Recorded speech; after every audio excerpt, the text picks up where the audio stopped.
welcome to the Why God Why podcast. My name is Peter Englert. I'm here with our faithful, consistent, fantastic producer, Nathan Yoder, and my favorite MSW, well, I can't say favorite podcast, MSW, because my wife's co-hosted. Ooh, yeah, so, can't take that. Anyways, my second favorite MSW co-host podcast, Alyssa Matz. Alyssa, how are you doing today? I'm good, and I'm good with being the second favorite.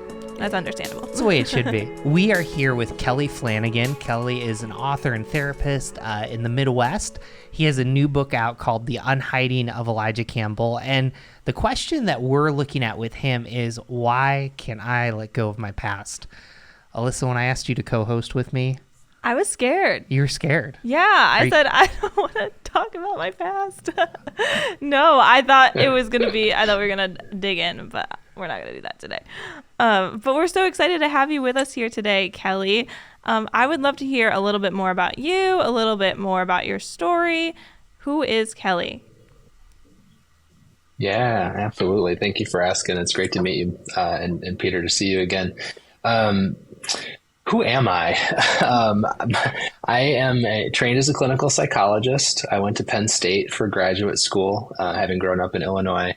Met my wife in graduate school. Her name is also Kelly Flanagan now. We also both have doctorates, so we are now both Dr. Kelly and Dr. Kelly. So we get all sorts of treatment from TSA at the airport, and we are easy to remember at parties and all of that. So we have 3 kids now. A 19-year-old son who just moved out of the house, is living in Chicago, supporting himself completely and trying to become a, quote, world famous stand-up comedian. He's swinging for the fences, which he has done since he came out of the womb. And we are thrilled that he's doing that. And then we have a 15-year-old son, Quinn, and a 13-year-old daughter, Caitlin. And honestly, like, I'm probably here sitting in front of you because of a letter I wrote to Caitlin going on. It was the end of 2013, beginning of 2014. I had started blogging at the time. I'd sort of segued from blogging only about therapeutic topics, as a psychologist, and had gotten more into just human topics and what it's like to be a human being and a husband and a father. And I wrote a letter to her from the makeup aisle of a Target store, called Words from a Father to His Daughter from the Makeup Aisle. And it went insanely viral. And she and I wound up on the Today Show together in February of 2014.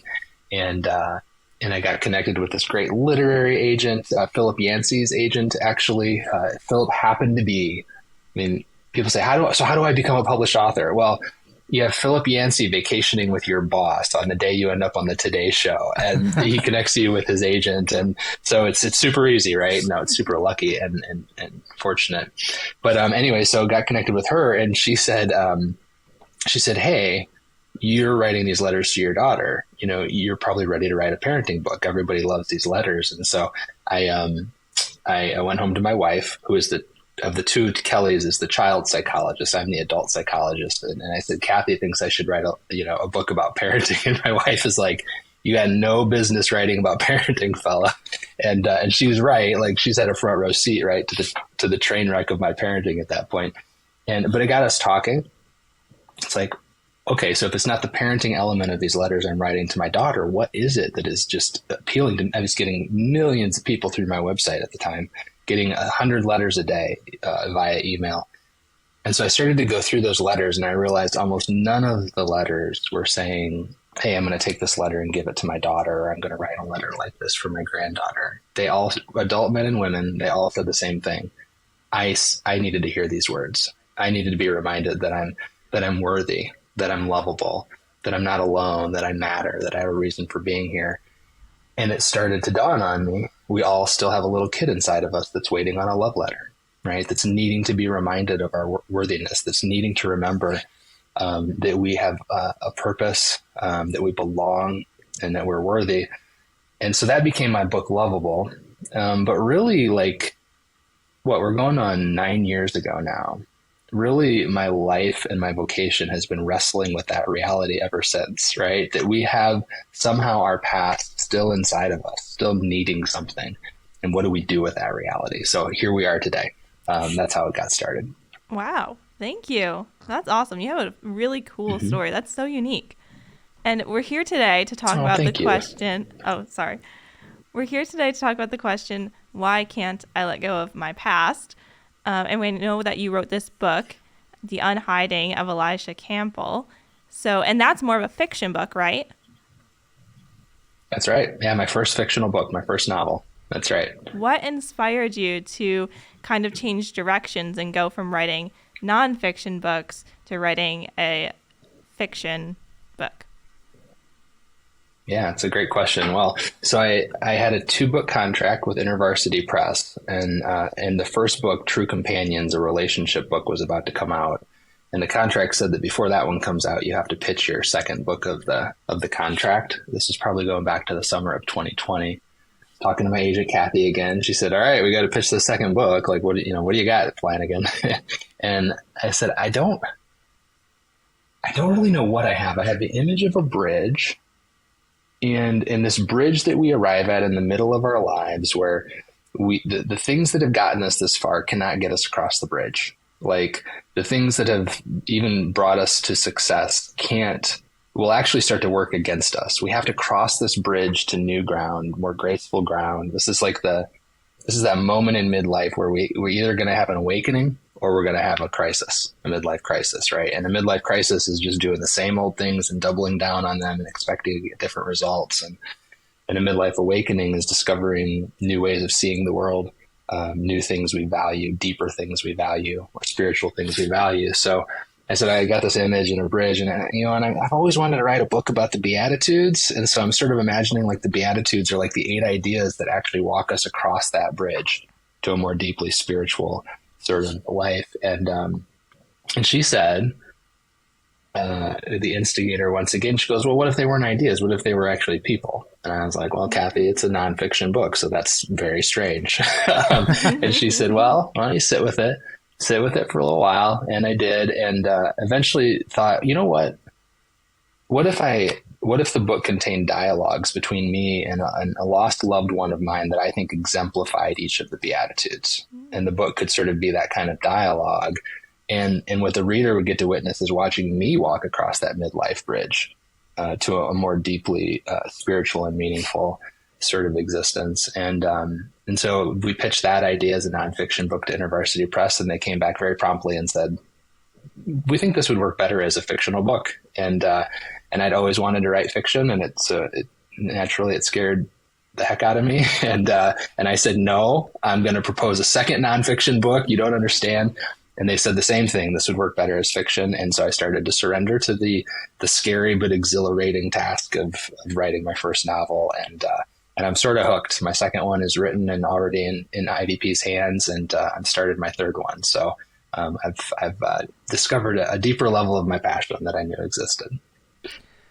Kelly, I really appreciate that. And I think for our listeners who are about to read Unhiding Elijah Campbell, and we're thankful for Krista Clayton, who gives us a nice little discount. So we'll be sharing about that on social media to buy the book. But I guess what I'm trying to kind of figure out with this character is, you're talking about midlife crisis. We're in this season where people are talking about faith, doubt, skepticism, the modern version of deconstruction. We don't have time to kind of define the classic version.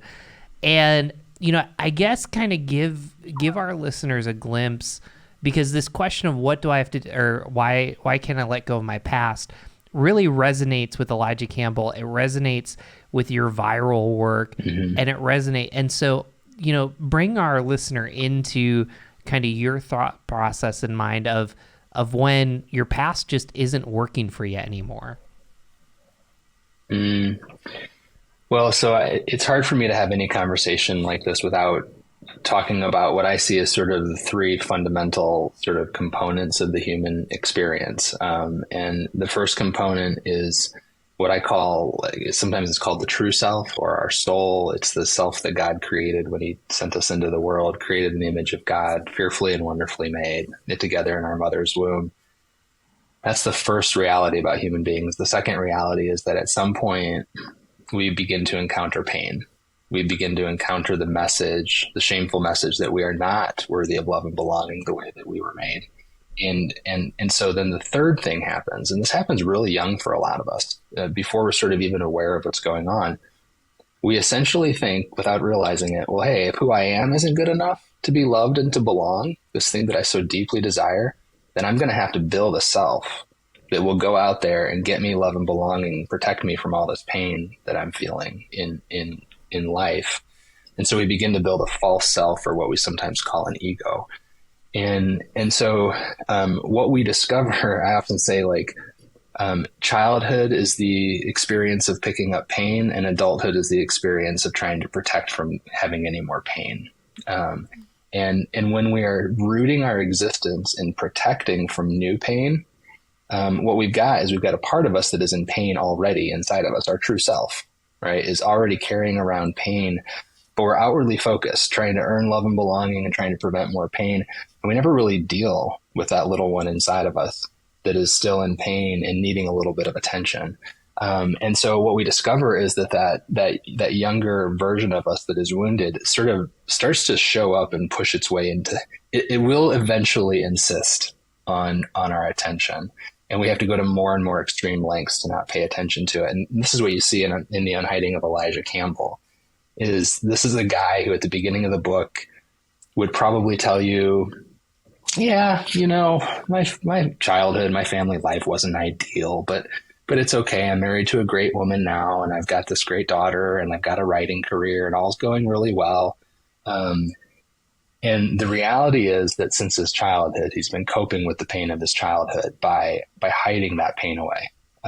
From himself even, but also from his people. I'm going to go out there and I'm going to earn their love by giving them everything that they want and pleasing them and keeping them happy. And at some point that system, that process begins to fail, and he has to start to face some of the ways that he's hiding from his own past and his own reality and from his people and even from himself. So that's sort of what the story becomes, is this unfolding awareness that, oh, I do this. I've got these ways I've coped with my pain. And if I continue to cope in this way, I'm going to drive everybody away.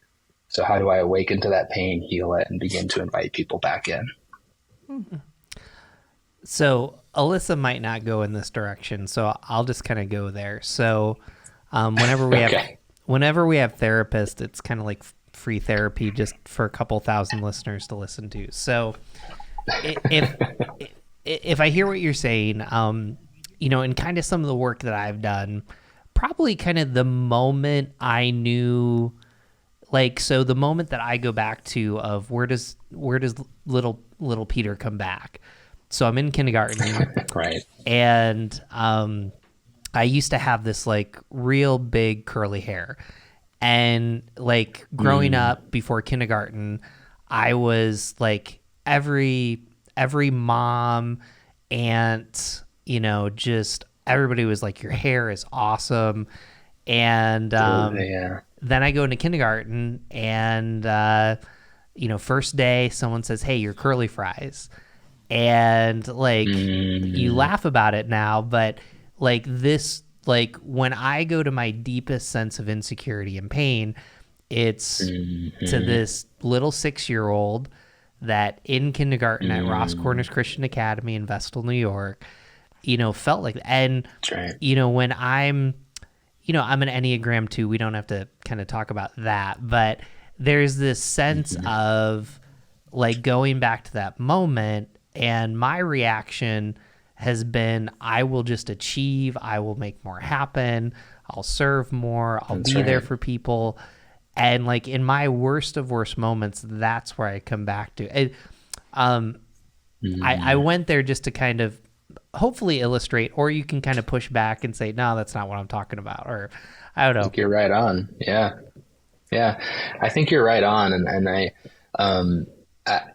one of the ways that strikes me as particularly true is that we usually see that the pain starts to happen sometime between about 4 to 8 years old. Now, some of us go through particularly traumatic childhoods, and that pain starts even earlier.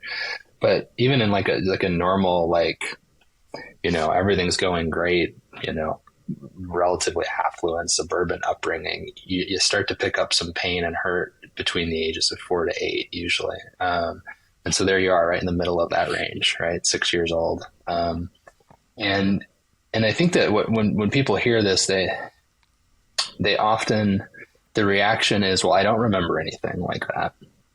Or I have to find my one thing and sort of root it out and get rid of it, like work through it and be done with it then, because I don't want to be carrying that around.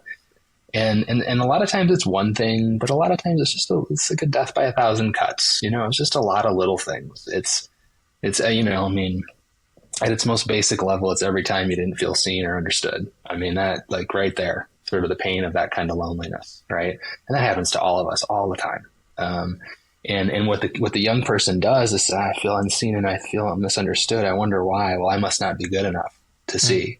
I must not be normal enough to be understood. So I need to start to bury my uniqueness away, or I need to start to show up in certain ways to get attention, more positive attention. I mean, there's just all these subtle ways that starts to happen in that age range. And then of course we have you had the curly hair, when to be completely candid, when you shared that story, I thought of, must have been 7th grade. And by then I had all sorts of pain, but this one stands out. And I often tell people, like, when you start to like open up awareness to this subject and some memories come back to you that you're like, I wonder why that came back to me. It's just because it's important. It may not necessarily be something you can comprehend. It just means it matters. So like sort of slow down around it and stay there and give it the time and attention it deserves. But anyways, when you're talking, the memory that came out, I'm walking through the cafeteria in 7th grade. I'm overweight. And some kid, I don't know who it was, says, and I'll try to sanitize it because it is a 7th grade cafeteria here. So I'll try to sanitize it for our call. Hey, Flanagan, you've got a bigger chest than my mom. In front of all the boys and girls, right? In front of all the friends. And I just remember this falling and shrinking inside of myself that happened in that moment, that disappearing inward, that going inward of like, I can't be on the outside here. I got to just be in here where it's safe, and I think that's the experience that a lot of us have. It's one of the first, one of the most sort of common subjective experiences of shame is the urge to hide ourselves.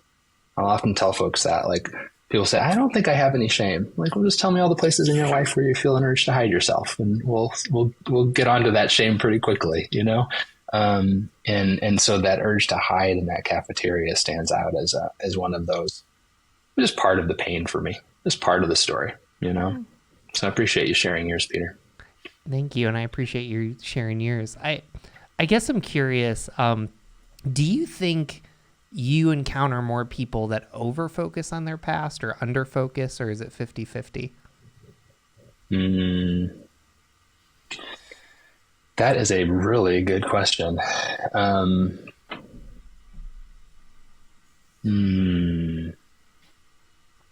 So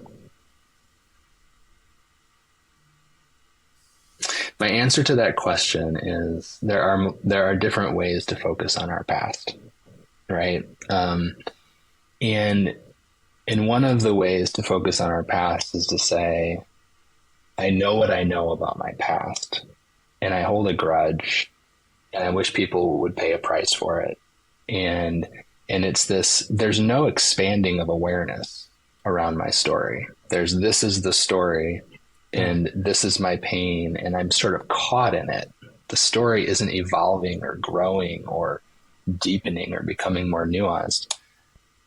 The thing that you start to get to see play out, which I think is real spiritual growth in The Unhiding of Elijah Campbell, is that if we're going to focus on our past, it ought to always be in the service of expanding our awareness about that past, deepening our understanding of how that story affected us, and then bringing whatever we brought into the realm of our awareness, bringing it further into the boundaries of our compassion, both for ourselves and for the people who are a part of that story. So there's a deepening awareness, a deepening compassion for everyone involved.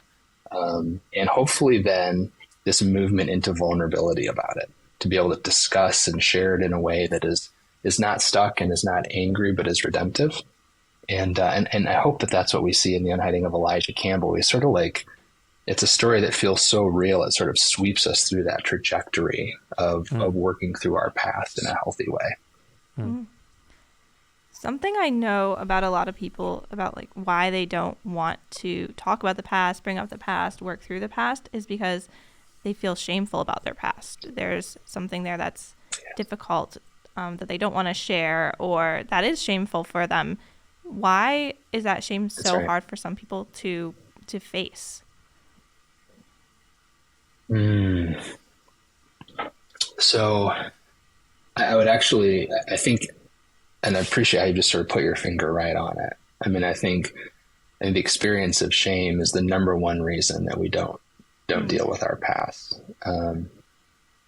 It's often helpful to, especially when we're talking in religious communities, to distinguish between shame and guilt, because you'll often hear it spoken to enough churches to hear the reaction, well, isn't our shame good? Don't we have shame for a reason? Like, isn't it keep us, inside certain fences? And so we talk about the difference between shame and guilt. And guilt is the feeling that we've done something wrong. It is actually a holy emotion. It's built into our DNA. It's the feeling I've done something wrong, so I need to go out and fix it. I need to go out and repair it. I need to apologize. I need to forgive. I need to reconcile. Something was done wrong here. It's a very activating emotion, guilt is. It actually inspires us to action, to redemptive action, whereas shame is the message that you are something wrong, that there's something fundamentally wrong and unlovable about you at your core, and it's not fixable because it's just part of who you are, right? And so if there's something unlovable about me at my core that I can't fix, the best solution is actually to hide it, right? That's actually makes a lot of sense. And so it's not activating, it's deactivating. It actually shuts us down. It sends us into hiding. The irony being that shame feeds on hiding. So the more it's hidden, the stronger it gets. And then we start to feel ashamed about hiding.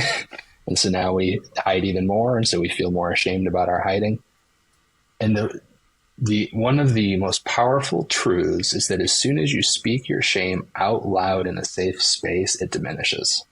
And it gets easier to tell even more of your story and share even more of your truth.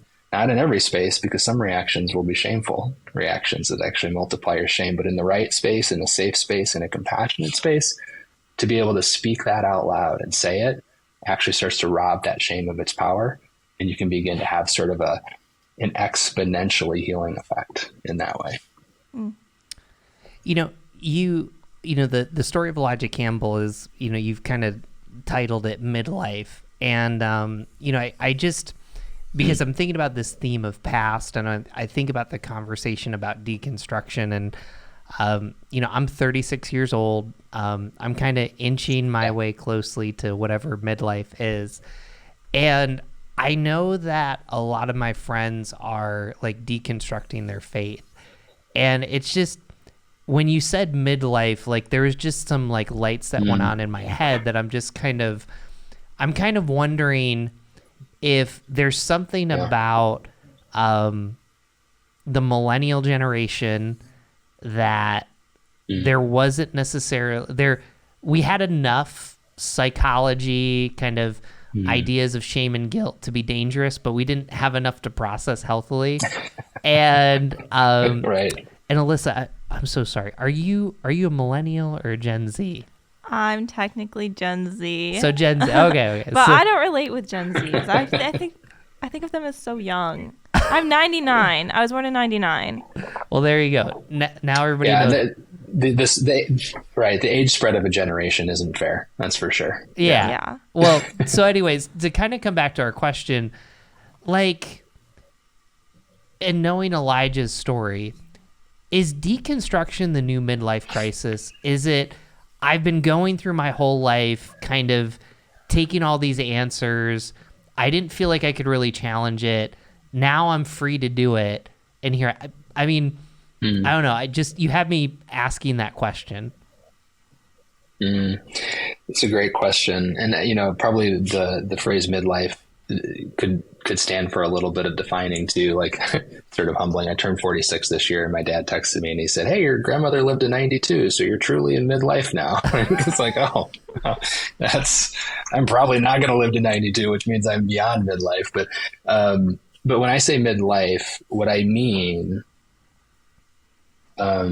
is that moment where you've actually gotten most of what you thought was going to make it all okay, and it doesn't make it all okay.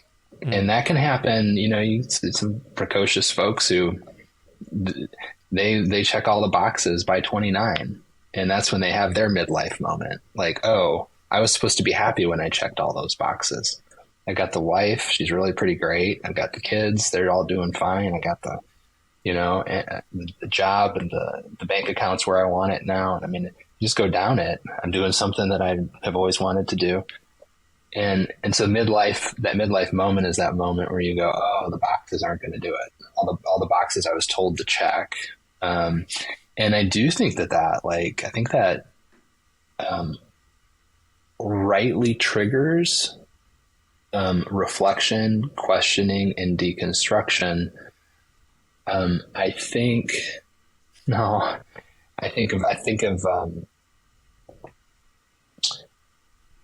of what Richard Rohr talks about when he says order, disorder, and reorder. I think the reality is like the deconstruction without the eye towards reconstruction, right? I guess there's no point. I guess the God that got me this far, I guess there is no God if that God didn't make me happy. Well, I'm not so sure. I think there might be a different God to begin to get to know at that point. And that's one of the messages of The Unhiding of Elijah Campbell. I think there's a line in there where Father Lou says, if God seems silent, it might not be because God is absent, but because he's waiting to have a better conversation, a more honest conversation. Right. And so I think in that moment where we're feeling the urge to deconstruct because what we thought was going to do it for us isn't doing it, we can go through that process, but with an eye toward reconstruction as well. This is good. I want to ask you a question from the perspective of someone who's not midlife yet. I mean, I'm 23, almost 24. I have not accomplished things that I want to accomplish yet. So I wouldn't say I'm at that midlife point, age-wise or accomplishment-wise. So I'm not at the point yet where I'm facing my past, where I'm looking back, where that inner child's coming out. Sure. What advice would you give to listeners like me or to me, myself, as I'm growing and learning and getting older, about just processing my past in a healthy way while I'm still young and while I'm still growing and maturing before I get to that midlife point? That's such a great question. And, I think the temptation is to go, oh, well, if I'm eventually going to get to this point where I realize all of that success and stuff that I was chasing isn't going to do it for me, how can I come to that awareness faster and get to my midlife moment faster? And I have yet to meet the person, who doesn't have to just go through it. My encouragement is keep doing what you're doing. Keep building what you're building, keep pursuing what you're pursuing, keep going for it. But then just sort of keep an ear out for that voice inside that goes, I'm seeing the horizon. I'm getting closer and closer to that moment where I thought that this was going to do it for me. And instead it's not.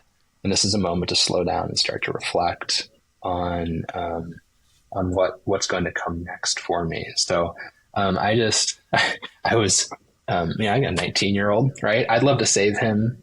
What I'd love to save him is not that approaching that midlife moment. I want to save him that space that so many of us spend around it, sort of spinning our wheels, going, what's going on here? Maybe if I do more of the same, it'll get me through this. And I just had a conversation with him, this was probably midsummer, because I can picture where I was driving, and I was in the car and I just screamed, "Stop it, Kelly. He's got to learn it for himself. He's not going to listen to you." We all have to go through it. There's this insistence in each human heart on learning this pattern for ourselves, right? And so that would be my encouragement is enjoy the pursuit, enjoy the growing, enjoy the expansion. And then when it quits being something enjoyable, start to notice that and pay attention. You know, I just want to add one thing. You can add this, but my major regret, and it's not just because my wife's in this profession and you're in this profession, I didn't start therapy till I was 28. If I would have handled a lot of the midlife stuff differently if I was kind of aware of this. And I think even kind of going back to our question, you know, the one thing that is just kind of keeps coming up that you're kind of bringing up, and this is why being in therapy is important, having a small group of trusted, safe people that you can talk with, being a part of a church community, because it's just the way that God speaks through people. And I think in that, so those are kind of the outward things, but the internal things are there's a couple memories or there's a couple seasons, like you said, it could be a moment or so. And if I could go back to my 20s and redo that, I would have just started cataloging all of those moments. And I probably would have processed that with a therapist, because not that it would have changed any of the circumstances. I just think I would have handled them different. I don't know. I'll just throw, as I was listening to you and Alyssa talk, that's like, if I could go back from 23 to 28, that's what I probably would have done differently. I think that's fantastic advice, and anybody who's listening who wants to take you up on it should totally do it. I know for me, what it took, for me, it was, I mean, I'm a therapist, and I really resisted any significant therapeutic work until I was like, what year would that have been? I was probably like 33. And it was starting to watch my boys get to the age where I actually had memories of being a boy, and starting to kind of relate through their eyes to like, ooh, I treat them this way because I don't want them to be treated the way I was. Oh, I have pain around that at age 6 or 7 that I wasn't aware of, but I'm parenting my boys to try to help them avoid that pain. And so, like, for me, it was the instigator was starting to be able to revisit my own childhood through the eyes of my kids. And I think oftentimes that's why you start to see like if you could pick an age where people start to return to therapy, it's in the 30s when they start to have their own children and start to see some stuff coming out through those relationships. But if you can do it sooner, paying attention to, like, listening to your life, as Frederick Buechner says, important moments that are stirring something in you, and you can actually go process that with a counselor or a small group, that's amazing. Yeah. So, I have a friend, Joyce, who's a therapist, and she always makes a joke. She's like, you know, I want to stay in my lane, and pastors, you need to kind of stay in your lane. So I am going to mix lanes here because like, so in the Bible, like a lot of the most quoted scriptures on our past are about sin. So, you know, your sins are forgiven and they're forgotten from the east is from the west. And, you know, I can kind of talk about some of the theological stuff, but I guess what I kind of wonder from a therapy vantage point, because we do have things that we feel guilty about. We do have things that we feel shameful about. And then we have like Christianity, which on one hand is your sins are forgiven. And like, it's as if you're supposed to magically forget because God forgets. And so I guess what I'm wondering is, when you're helping people deal with their past, you know, not to steal the punchline, like, we actually have to remember it and process through it. And I think there's room in the Bible for that. But how do you help people who kind of might have maybe just a shift, or they're 2 degrees off from really understanding the gospel to apply it to the past in their life? You know, the first thing that came to mind when you said that, like, the clearest encouragement in the gospel to acknowledge that the past is going to keep coming up and we'll have to deal with it over and over again is Jesus' encouragement to forgive 70 times 7. And I think it's really easy for us to go, well, he means 490 different people or different situations. But I tend to think of it as he's talking about having to forgive the same pain, the same situation over and over and over again, because that pain keeps coming up over and over and over again. And we have to acknowledge it when it does and forgive it all over again. This is the way that I talk about it with my clients, and I think about it personally. If there's this true self inside of us that was wounded, this little kid, and a big part of the wound was all the various forms of you're not enough, you're not getting the attention, the care, the love that you deserve. Then when our pain from our past rises up within us and we say to it, wait, you shouldn't be feeling pain. Like, that was years ago. What's wrong with you? You're supposed to have forgotten that. Your sins are forgiven. Let it go. Then we're actually reenacting the very wound that caused the pain in the first place. We're actually telling that younger part of us, stop it. You're being a troublemaker. You should have let this go by now. What's wrong with you? We're shaming ourselves for having pain again. And so in that moment, if we can actually create space to go, oh, I have this part of me inside of me, and I want to actually acknowledge it and honor it and figure out how I can care for it in this moment. I had a pastor reach out to me right after reading Lovable. He said, Kelly, your book made me think of something that happened last year. I got up on the pulpit to preach, and I looked out in the congregation, and the district superintendent was out there, and he hadn't told me he was coming, so I knew it was sort of an evaluative thing, and I thought maybe disciplinary. I didn't know what was going on. He said, I started to panic. I'm sitting up there on the pulpit bar to get up and preach. I start to panic. And he said, but I had the wherewithal to stop myself and say, why am I panicking? Like, this is a good sermon I've got prepared. Like, he said, and I realized it was the little boy in me who was terrified about getting up in front of a room full of adults and delivering a sermon. He said, and so right there in the pulpit, I spoke, I dialogued with my past. I dialogued with this little boy inside of me. And I said, hey, dude, I get it. A lot of people out there, scary. But I want you to know I've given a lot of sermons. I'm really good at this. I've got this covered. You don't have to worry about it. But you are the most fun, the most spontaneous, the most playful parts of me. Would you be willing to get up there and give the sermon with me?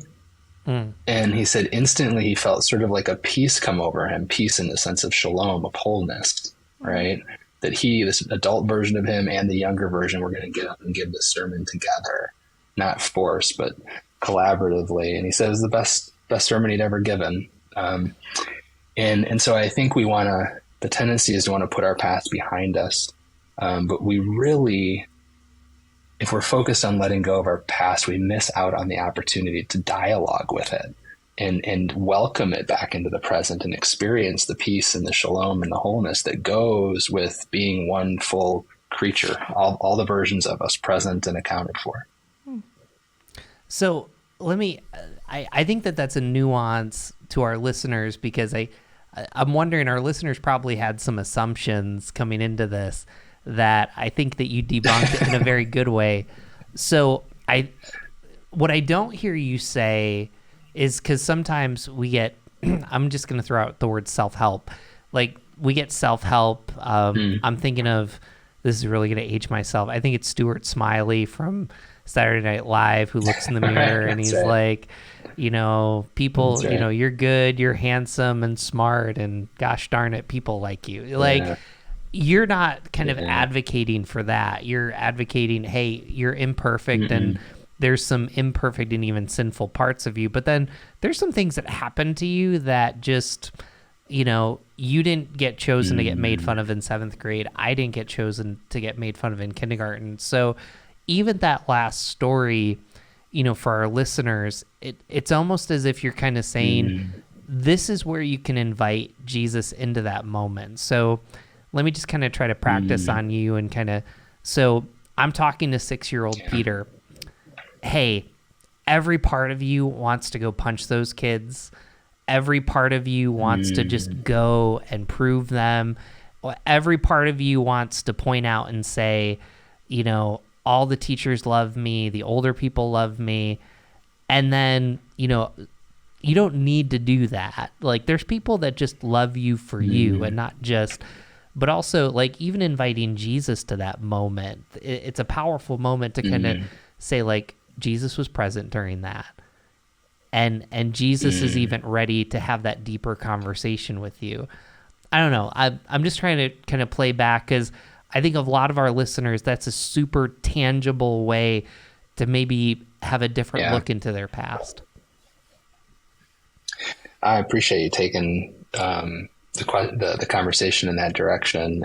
I think there's a couple of things that, I would say in response. I actually started to get very emotional when you were sharing that way of welcoming that part of your story into the present, in the presence of Jesus. The Stuart Smiley thing is so funny because it gets at a misconception about what children really want. You know, it's this idea that we think like people just want to be told, oh, everyone loves you and you're great and there's nothing wrong with you. Don't worry about it. Right.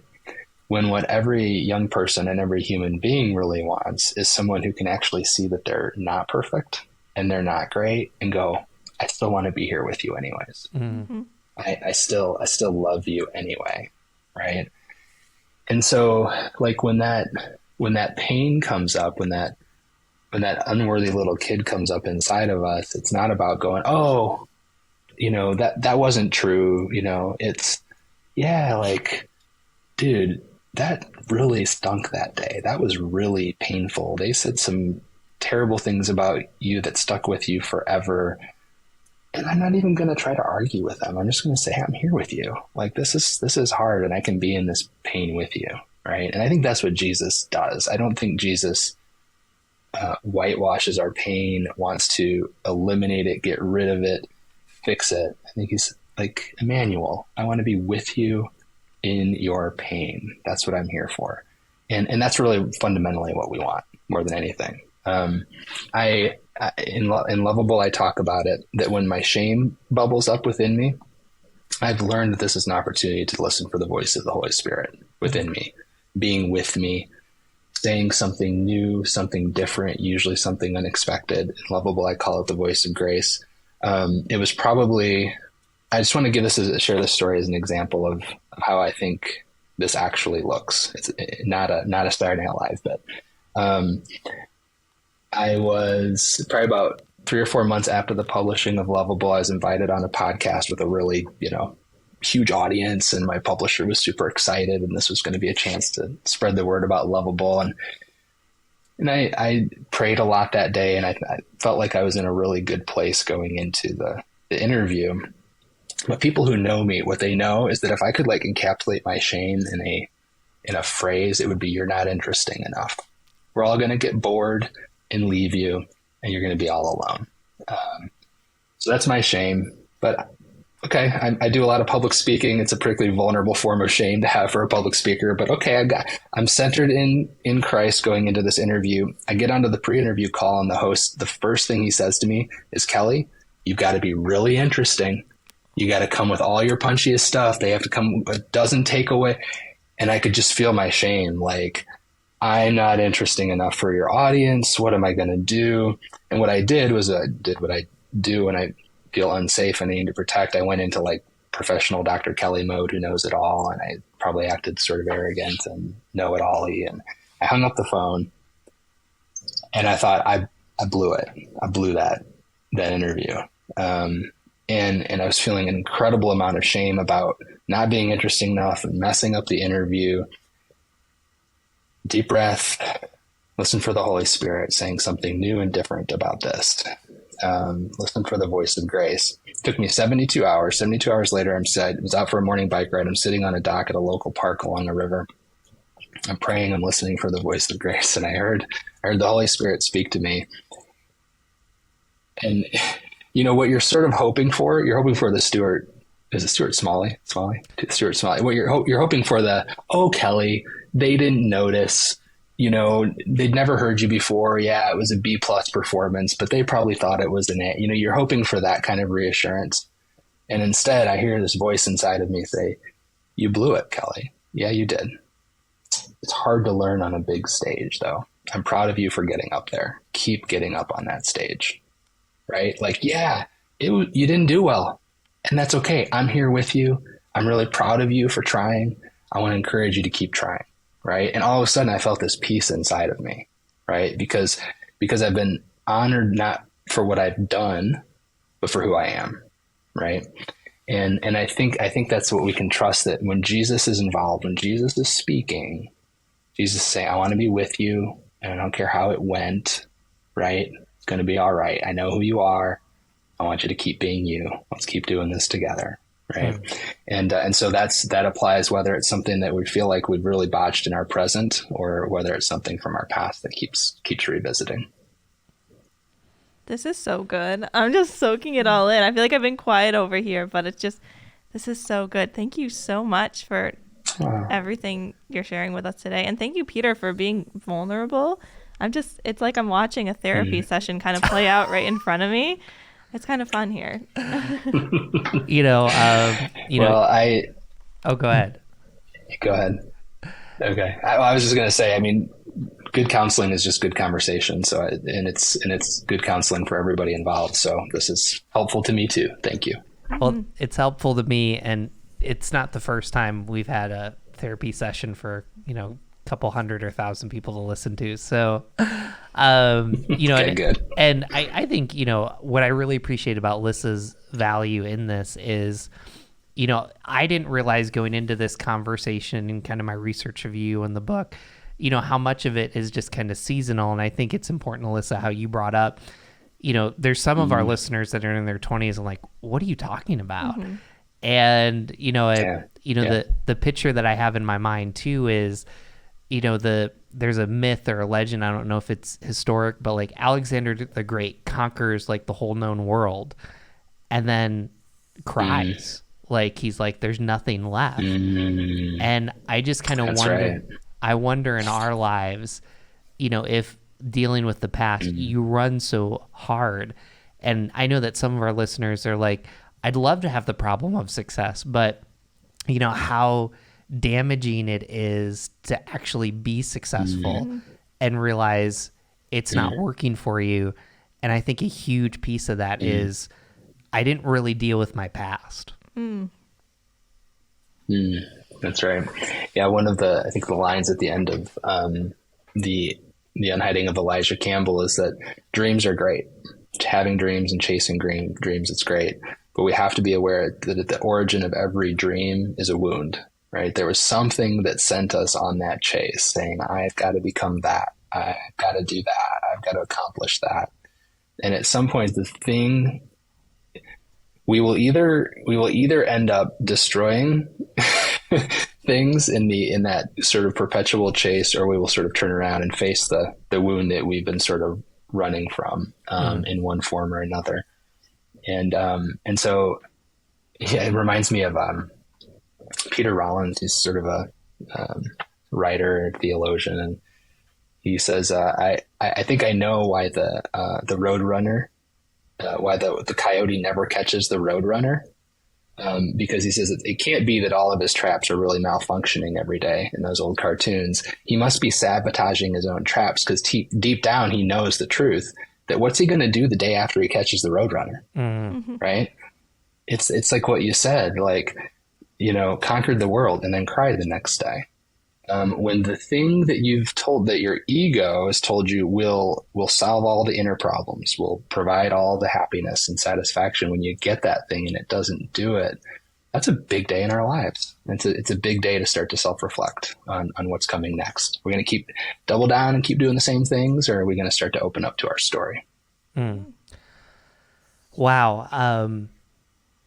This is a really, really deep podcast. I almost want to just like take a breath. So we, in our way of taking a breath is, we asked this question: what does Jesus have to say about why I can't let go of my past? And the good news is Alyssa and I are going to answer that question, and like a good therapist, you can clean up whatever mess the church staff left for you. Does that sound good? That's hilarious. Sure. That sounds great. Some of our listeners were laughing more than you were. So anyways, but we'll, drkellyflanagan.com. No, we'll talk about that later. Alyssa, do you want to go first, or do you? Or you me? go first.